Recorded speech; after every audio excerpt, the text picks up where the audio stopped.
आप सभी भक्तों को श्रद्धा पक्ष पितृपक्ष 2025 की ढेरों शुभकामनाएं। प्रिय दर्शकों, आज की इस वीडियो में हम बात करेंगे आने वाले श्रद्धा पक्ष के विषय में।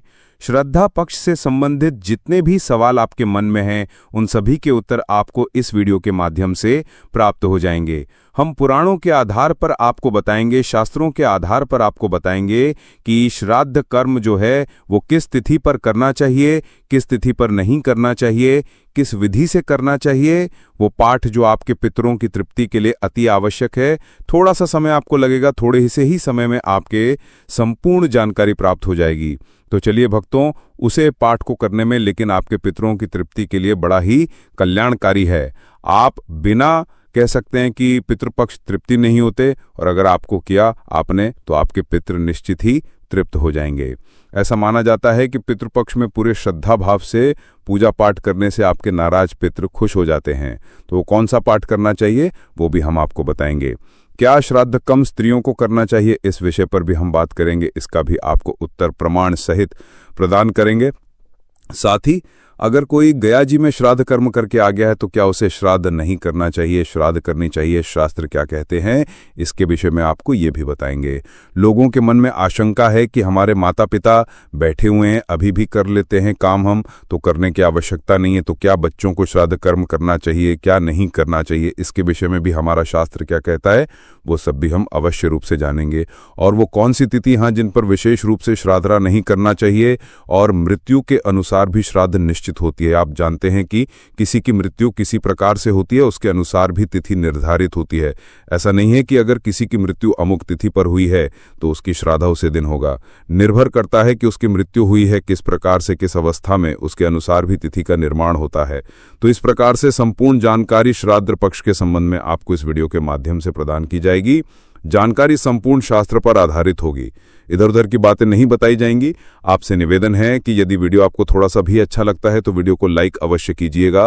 अपने पितरों की तृप्ति के लिए, मुक्ति के लिए कमेंट बॉक्स में जय पितृदेव, जय श्री कृष्ण अवश्य लिखिएगा, क्योंकि मैं निश्चित ही आपको मुक्ति की प्राप्ति होगी। श्राद्ध कर्म आदि कब करना है, क्या विधि है, क्या नियम है, क्या कथा है, सभी जानकारी आपको यहाँ विस्तार से प्रदान की जाती है। यदि आपको सभी व्रत और त्योहार से संबंधित शास्त्रीय जानकारी पाते रहना चाहिए तो कृपया चैनल को अभी सब्सक्राइब कर लीजिएगा। बेल आइकन को भी प्रेस कर लीजिएगा। जब आप सब्सक्राइब का बटन दबाएंगे तो बगल वाली घंटी का निशान भी दबा दीजिएगा, इससे सबसे पहले जानकारी आपको ही मिले। तो आइए प्रिय भक्तों, जानकारी आरंभ करते हैं। बात करते हैं श्रद्धा पक्ष पितृपक्ष 2025 की। पितृपक्ष की शुरुआत वो भाद्र पक्ष पूर्णिमा से हो रही है। कई लोग कंफ्यूजन की स्थिति में हैं कि 7 सितंबर से हो रही है या फिर 8 सितंबर से। तो उन लोगों के लिए भी बता दें कि पितृपक्ष 8 सितंबर से शुरू हो जाएंगे। यह तिथि भाद्र पक्ष पूर्णिमा से, भादु की जो पूर्णिमा तिथि आती है, यहां से पितृपक्ष शुरू माने जाते हैं और यह आश्विन अमावस्या तक चलता है। भादो के बाद अश्विन मास आता है। अश्विन मास की जो अमावस्या तिथि आती है तब तक के पितृपक्ष चलता है। इस दौरान लगभग 15 से 16 दिन होते हैं। कभी किसी तिथि का क्षय हो जाता है, कोई तिथि घट जाती है तो कोई तिथि बढ़ जाती है। इस वजह से 15 या 16 दिन होते हैं पूर्णिमा और अमावस्या को मिलाकर। अंतिम जो दिन होता है उसे सर्वपितृ अमावस्या कहते हैं। सर्वप्रथम अमावस्या पर सभी भूले बिसरे पितरों निर्मित श्रद्धा कर्म किए जाते हैं। तो श्रद्धा कर्म करना कब चाहिए और किस तिथि पर किसका श्रद्धा कर्म करना चाहिए, इसके विषय में एक बार हम आपके साथ स्वरूप से समझते हैं। प्रिय दर्शकों, वायु पुराण के अनुसार ये जो पूर्णिमा का दिन होता है ना, वो भादु की पूर्णिमा, उस दिन तिथि साधारण मनुष्य का श्रद्धा कर्म नहीं किया जाता और ना ही किसी को करना चाहिए। श्रद्धा पक्ष की शुरुआत जो होती है वो अश्विन मास की प्रतिपदा से भादु की पूर्णिमा के अगले दिन से। इस वर्ष की अगर बात करें तो ये शुरू होगा 8 सितंबर से। 8 सितंबर से शुरू होकर 21 सितंबर तक ये चलेगा। 15 दिन पूरा श्रद्धा पक्ष रहेगा ये। सर्वप्रथम अमावस्या पर सभी भूले विसरित पितरों निर्मित श्रद्धा कर्म किए जाते हैं। तो श्रद्धा कर्म करना कब चाहिए और किस तिथि पर किसका श्रद्धा कर्म करना चाहिए, इसके विषय में एक बार हम आपके साथ रूप से समझते हैं। प्रिय दर्शकों, वायु पुराण के अनुसार ये जो पूर्णिमा का दिन होता है ना, वो भादो की पूर्णिमा, उस दिन तिथि साधारण मनुष्य का श्रद्धा कर्म नहीं किया जाता और ना ही किसी को करना चाहिए। श्रद्धा पक्ष की शुरुआत जो होती है वह अश्विन मास की प्रतिपदा से भादो की पूर्णिमा के अगले दिन से। इस वर्ष की अगर बात करें तो ये शुरू होगा 8 सितंबर से। 8 सितंबर से शुरू होकर और 8 सितंबर शुरू होकर 21 सितंबर तक ये चलेगा। 15 दिन पूरा श्रद्धा पक्ष रहेगा। ये पूर्णिमा होगा। अब कहते हैं कि पंडित जी लेकिन श्रद्धा कर्म तो पूर्णिमा पर ही किया जाता है। अब जो लोग गलती करते हैं, अभी अगर किसी पूर्णिमा पर मृत्यु हो जाती है तो उनका श्रद्धा कर्म पूर्णिमा पर कर लेते हैं, जबकि ऐसा नहीं करना चाहिए। पूर्णिमा तिथि शास्त्रों के अनुसार निर्धारित है, वायु पुराण के अनुसार जो निश्चित है वो तपस्वियों के लिए, ऋषि मुनियों के लिए निर्धारित है।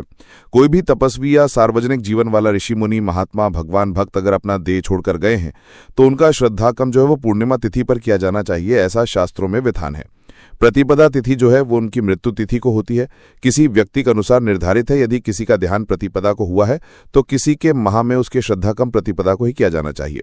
अब लोगों का सवाल आता है कि पंडित जी लेकिन अगर किसी की पूर्णिमा के दिन प्राण निकले हैं तो उसे अवस्था में उसे व्यक्ति को श्रद्धा कर्म करना चाहिए।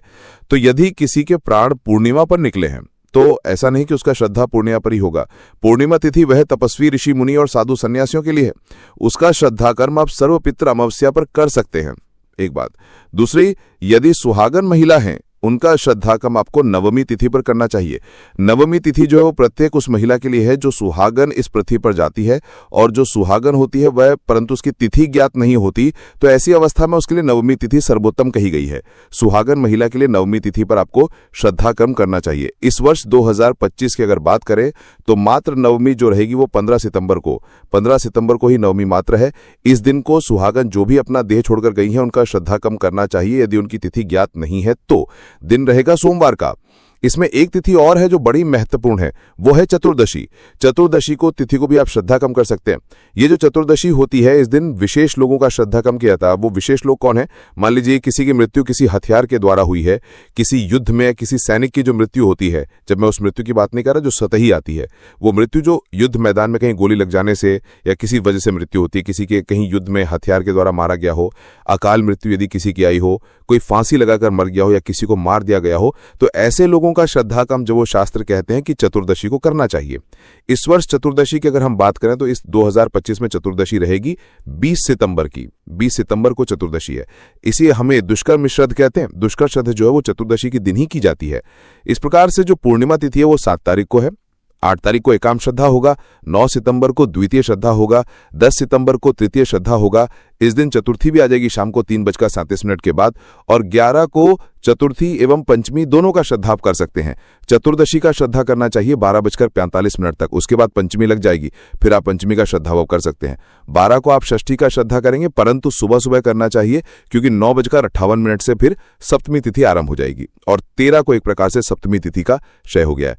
14 तारीख को फिर आप अष्टमी का श्रद्धा करेंगे, और 15 को मैंने आपको बताया कि नवमी का, 16 को आप दसवीं का श्रद्धा करेंगे, 17 को आप श्रद्धा करेंगे इस दिन इंद्र एकादशी रहेगी, और 18 को आप श्रद्धा कम करेंगे द्वादशी का श्रद्धा। किसी सन्यासी दुर्दशी का कहा जाता है कि 19 को आप प्रदोष व्रत भी करेंगे और 19 को आप त्रयोदशी श्रद्धा करेंगे, 20 को चतुर्दशी और 21 को सर्वपितृ अमावस्या का श्रद्धा कर्म किया जाएगा।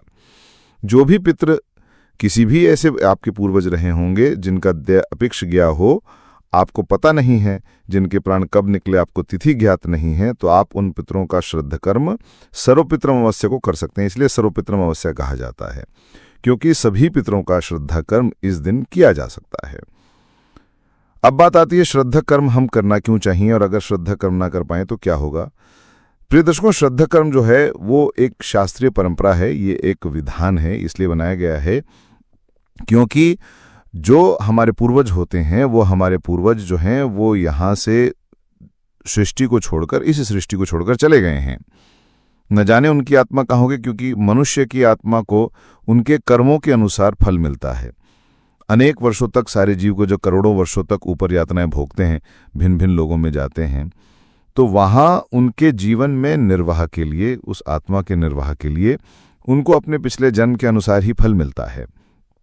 आप जब उनके जो पूर्वज हैं उनके निमित्त कोई शुभ कर्म करते हैं, दान आदि करते हैं, श्रद्धा कर्म आदि करते हैं, तो इससे उनका तृप्ति होती है, इससे उन्हें वो शुभ फल की प्राप्ति होती है। मान लीजिए मैं खराब से खराब सिचुएशन की बात करता हूं कि कहीं किसी को कोई पितृ घोर नरक में पड़ा है, या जब आप उसकी तर्पण करते हैं, ब्राह्मणों को भोजन कराती हैं, गीता के 7वें अध्याय का पाठ करते हैं, तो उससे का तुल्य पुण्य उत्पन्न होता है, धर्म उत्पन्न होता है। वो जो पुण्य है वो सारा पुण्य उसे पितृ के खाते में जुड़ जाता है, जो उसे जुड़ा होता है कि उसको पुण्य खाते में बढ़ जाता है, और इसलिए उसकी यातनाएं वहीं पर कम हो जाती हैं। अगर आप बहुत उत्तम पुण्य करके आपको अपने पितरों को तृप्त कर रहे हैं तो उनकी वो यातना मुक्ति हो जाती है। कहीं आपको इस प्रकार से समझाएंगे, जैसे आज के समय में जेल देखे, आजकल लोग पैसे देकर हद आते हैं। बहुत से लोग पैसे देकर आजकल नियम बना लेते हैं कि इतने पैसे देकर आप इतने समय के लिए बेल ले सकते हैं। ठीक है, वैसे तो वहां तो आपके परमानेंट भी आपको पुण्य कर्म होने के कारण मिल जाते हैं ना, वहां पर दिव्यात्मा नरक में रहते हैं और उसे धर्माधिक किया जाता है, पाप कर्म अधिक, इसलिए उसकी सजा मिल रही है।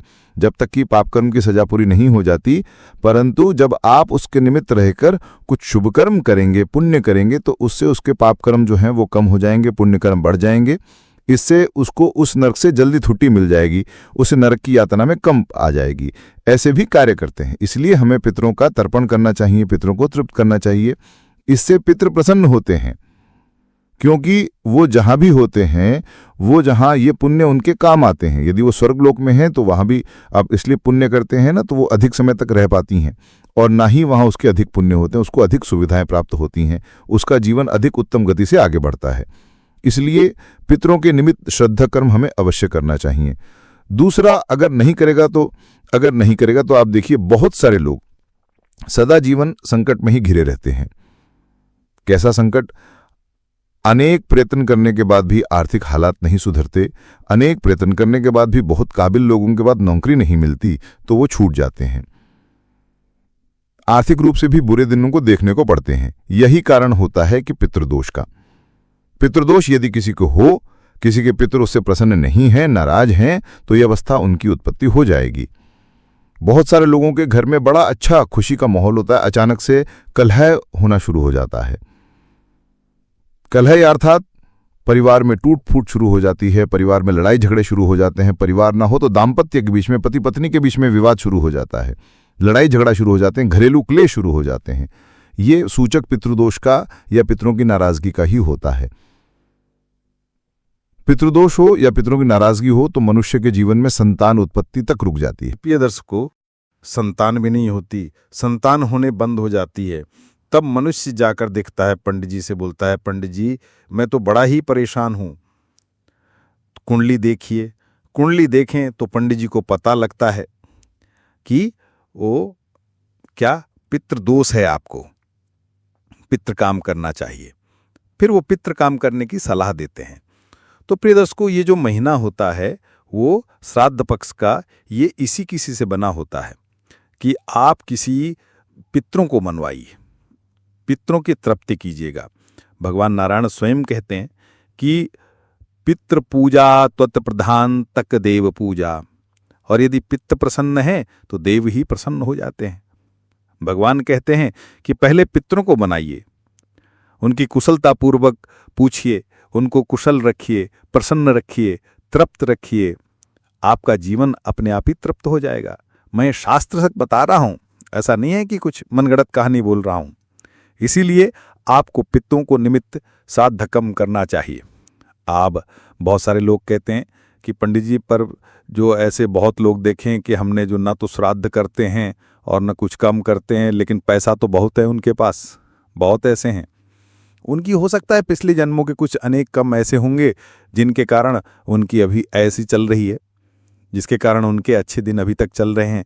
पिछले कम उनके कुछ ऐसे रहे होंगे, जब उनका मौका फल पूरा हो जाएगा तो इन कर्मों का फल शुरू हो जाएगा जो अभी वो कर रहे हैं, कि पितृ तृप्ति नहीं कर रहे हैं, या पितरों का श्राद्ध कम नहीं कर रहे हैं, या पितरों को नहीं मना रहे हैं। इनका फल जब मिलना शुरू होगा तब उनके हाल देखिए। तो आप ये सोच, केवल मुख्य तो कुछ नहीं करता फिर भी सब कुछ है, ये सोच लीजिएगा कि ये चीज़ काम नहीं करती, ये चक्र इसी प्रकार से चलता रहता है। प्रिय दर्शकों, ऐसा शास्त्र कहते हैं कि अनेक पुराणों में इसका वर्णन मिलता है। गरुड़ पुराण से ले वायु पुराण तक इसका विस्तार रूप से वर्णन है। अब बात आती है हमें श्राद्ध कम करना कब है, मैं कब करना चाहिए। आपको अपने पितरों के निमित्त जिस भी तिथि का उनका श्राद्ध हो, उस तिथि पर हो सके तो ब्राह्मण को भोजन कराएं। ब्राह्मणों को भोजन कराने और उनके दान दक्षिणा आदि से उत्तृप्त कराएं। ध्यान दीजिएगा कि उनमें जो ब्राह्मण का चुनाव करें वो सही कीजिएगा। किसी प्रकार से अभंग ब्राह्मण को नहीं, आप इसके लिए बुला सकते हैं, आप उनकी सहायता अलग से कर लीजिएगा, भोजन करा दीजिएगा अलग से। दान दक्षिणा कुछ भी दे सकते हैं आप। जो भी अपने पितरों के निमित्त श्राद्ध के लिए ब्राह्मण को आमंत्रित कर सकते हैं। भाई योग्य ब्राह्मण होना चाहिए, सत्कार ब्राह्मण होना चाहिए, जिनके कर्म अच्छे हों, जो किसी प्रकार की बुरी आदत में ना हो, नशापात आदि न करता हो, सत्कर्म करता हो, वेद पठी ब्राह्मण हो, वेदों को पढ़ता हो, भगवान की भक्ति करता हो। ऐसे ब्राह्मण को ही आप न श्राद्ध से निमित्त बुलाएं और उसे प्रेम से भोजन कराएं। प्रेम से भोजन करा करके दान दक्षिणा आदि देकर उसको तृप्त करना आना चाहिए। जब आप उसको बुलाएंगे तो उसके तर्पण करवाया, एक ब्राह्मण को भोजन हो गया। दूसरा होता है तर्पण, जल तर्पण। जल तर्पण स्वयं कर सकते हैं या ब्राह्मण को अगर किसी बुलाएं तो ब्राह्मण को भी करवा सकते हैं। अब बात आती है एक महत्वपूर्ण, सबसे महत्वपूर्ण उपाय जो मैं आपको बताने जा रहा हूं, इस पर ध्यान से सुनिएगा। हमारे पुराने दर्शक जो हैं वो जानते होंगे इसके विषय में। मैं आपको बताने वाला हूं, ये बड़ी ही कल्याणकारी, श्राद्ध पक्ष में जो है इसका 100% उपाय करने से फल मिलता है। ध्यान दीजिएगा कि आप एक लोटा जल लीजिएगा पीतल का, उसमें पहले थोड़ा सा गंगा जल भरिएगा, फिर उसमें शुद्ध जल भरिएगा, काले तिल डाल लीजिएगा, सफ़ेद फूल हों वो भी डाल लीजिएगा, अगर लाल और सफ़ेद चंदन भी मिल जाए तो थोड़ा सा वो भी डाल लीजिएगा। कुसा का एक बड़ा महिमा है, कुसा डाल लीजिएगा, तुलसी का एक पत्ता डाल लीजिएगा। ये सारी सामग्री एक लोटे में डालकर और आसन लगाकर दक्षिण दिशा की ओर मुख करके बैठ जाएगा। दक्षिण दिशा की ओर मुख करके बैठ जाएगा और गीता के 7वें अध्याय का श्रवण कीजिएगा। हमें गीता के 7वें अध्याय करने के लिए आपको जानकारी भी बता देंगे और आपको ये भी बता देंगे कि वो गीता का 7वां अध्याय जरूर सुनिएगा। अगर आप स्वयं पढ़ते हैं तो ठीक है, नहीं किसी और से भी पढ़वा सकते हैं। फिर उसको सुन लीजिएगा, केवल गीता का 7वां अध्याय ही सुनिएगा।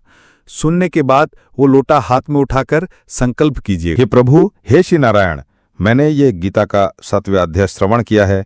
इसमें जो भी पुण्य प्राप्त हुआ है वो संपूर्ण पुण्य मैं अमुक पितरों को अर्पण करता हूँ और अमुक अमुक पितरों को अर्पित करता हूँ। उनका नाम बोलिएगा या उनका जो भी संबंध आपके साथ है वो बोलिएगा। क्या आप इन पितरों को अर्पित कर रहे हैं? गीता का 7वें अध्याय का पुण्य ये प्राप्त हो और ये तृप्त हो। इस प्रकार से संकल्प करके अपना पुण्य उनको अर्पित कीजिएगा, जितिया गीत के 7वें अध्याय का पुण्य। फिर उसे जल से पितरों का तर्पण कीजिएगा। तर्पण करने के लिए एक बड़ा पत्र लीजिए और उसमें सीधे हाथ होता है उसमें अंगूठा और उंगली के बीच का जो क्षेत्र होता है वो तर्पण क्षेत्र, लोग या से पितृ क्षेत्र से आपको तर्पण करना है। तर्पण कीजिए, जल को दूसरे पत्र में गिरते हुए पितरों को स्मरण करते हुए तर्पण करना है आपको। तर्पण कीजिए उसे जल से पितरों को स्मरण करते हुए। उनके बाद में वो जल पीपल या फिर किसी पेड़ पर अर्पित कीजिएगा। तर्पण करने का, पीपल जल अर्पित करने का कोई समय होता है तो वो कुतुबुटकल का समय होता है, जो सबसे उत्तम माना जाता है। कोपित कल में ही आपको ये काम करना चाहिए। कुतुबुटकल की महिमा अधिक है। इसमें उत्तम मैं जो आपको 2 सवाल का उत्तर देता हूं, एक तो कुतुबुटकल की महिमा और दूसरा स्त्रियों को श्रद्धा कम करना चाहिए। जी हाँ, शास्त्र कहते हैं कि महिला श्रद्धा कम कर सकती हैं। यदि आपके परिवार में कोई पुरुष नहीं है तो महिला श्रद्धा कम कर सकती हैं, इसमें कोई दोष नहीं है, उत्तम ही उत्तम है। इसका एक उदाहरण माता सीता के द्वारा महाराज दशरथ का पुत्रकम किया था। इसका प्रमाण भी मिलता है कि भगवान रामचंद्र, माता सीता और लक्ष्मण जी के महाराज वन में थे, तब दशरथ जी की तिथि आ गई थी, तो श्रद्धा पक्षी थी। तो रामचंद्र जी और लक्ष्मण जी श्रद्धा कम करने के लिए आवश्यक सामग्री है वो जताने के लिए वन में चले गए। तो आते उससे पहले ही कुतुबुटकल का समय आरंभ हो गया था। और कुतुबुटकल जो है वो पत्र के तर्पण, पत्र तृप्ति के लिए सबसे उत्तम होता है। तो महाराज दशरथ आ गए कि बेटा श्रद्धा कम करो, अब श्रद्धा कम करो। वहाँ से राम जी है नहीं, लक्ष्मण जी भी नहीं है, सामग्री है नहीं, लेकिन कोई नहीं, क्योंकि अगर उनके पितर आ गए तो आपको श्रद्धा करना होगा। माता सीता ने मिट्टी के पिंड बनाकर और जल के द्वारा उनका तर्पण किया और श्रद्धा कम किया। जब समय व्यतीत हो जाने के बाद महाराज राम और लक्ष्मण जी आए, उन्होंने पूछा तो उन्होंने कहा कि समय हो गया था इसलिए मैंने तर्पण कर दिया, मैंने श्रद्धा कम कर दिया। तो उन्होंने, महाराज दशरथ ने स्वयं इस बात को स्वीकार किया कि हाँ, श्रद्धा कम हो गया। इसकी एक बड़ी विस्तृत कथा भी है जिसको कभी समय आने पर मैं आपको अवश्य सुनाऊंगा। तो इस प्रकार से प्रमाण मिलता है कि महिलाओं को श्रद्धा कम कर सकती हैं, बहू ने भी कर सकती है, शादीशुदा महिला भी श्रद्धा कम कर सकती हैं। पितरों का श्रद्धा कम करना आवश्यक है, महिला है या पुरुष है ये आवश्यक नहीं है, इस पे ध्यान दीजिएगा। तो कुतुबुटकल में विशेष रूप से तर्पण और श्रद्धा कम करना चाहिए। ये जो फल है तर्पण का उसको अवश्य ही मिलता है। इसको आप पितरों को अर्पण कीजिएगा, पीपल की जड़ में अर्पित कीजिएगा। अगर कभी रविवार का दिन हो, संडे का दिन हो तो उस दिन ना कीजिएगा, इस पे ध्यान दीजिएगा। जब आप जल अर्पित करें तो पितरों के निवेदन कीजिएगा, पितरों पर ये जल स्वीकार कीजिएगा, वो तर्पण स्वीकार करो, तृप्त हो। गीता का 7वें अध्याय का वर्ण पुराण स्वीकार करो और तृप्त हो। वो प्रसन्न होकर आपको आशीर्वाद प्रदान करेंगे। इससे निमित्त से जब आप गीता का 7वें अध्याय श्रवण करोगे तो वीडियो में वह आप भी आपको सुनेंगे। अब आपको ये प्रार्थना करनी है, उसमें सबके तर्पण करते समय आपको क्या मंत्र बोलना है, कैसे बोलना है, वो सारी विधि हिंदी में आपको इस वीडियो में प्रदान कराऊं, तो आप वीडियो को अवश्य देखिएगा। श्रद्धा पक्ष में बड़े काम आएगी आपके। पहले से ही बहुत सारे मैं गीता के 7वें अध्याय के पंडित जन ने वीडियो इस चैनल पर डाली है, या फिर श्रद्धा पक्ष में हम आपको वीडियो अवश्य ही डालेंगे कि अपलोड करेंगे। यदि आप चैनल पर नए हैं तो चैनल को तुरंत सब्सक्राइब कर लीजिएगा और जो बेल आइकन का बटन है उसको भी अवश्य दबाइएगा। इससे आने वाली हर एक वीडियो की नोटिफिकेशन सबसे पहले आपको मिल सके, जिससे कि आपके सारे वीडियो प्राप्त हो सके और सही जानकारी की सही वीडियो प्राप्त हो सके। साथ ही तर्पण कैसे करना है उस पर भी एक वीडियो आपके लिए अवश्य लेकर आएंगे। तो भक्तों, ये थी श्रद्धा पक्ष के विषय में जानकारी। 7 तारीख से 21 सितंबर को यह पूर्ण हो जाएगा। जानकारी में कुछ बाकी रह गया हूँ तो क्षमा कीजिएगा, और अगर जानकारी थोड़ी भी अच्छी लगी हो तो वीडियो को एक लाइक अवश्य कीजिएगा और कमेंट बॉक्स में जय पितृदेव अवश्य लिखें। धन्यवाद।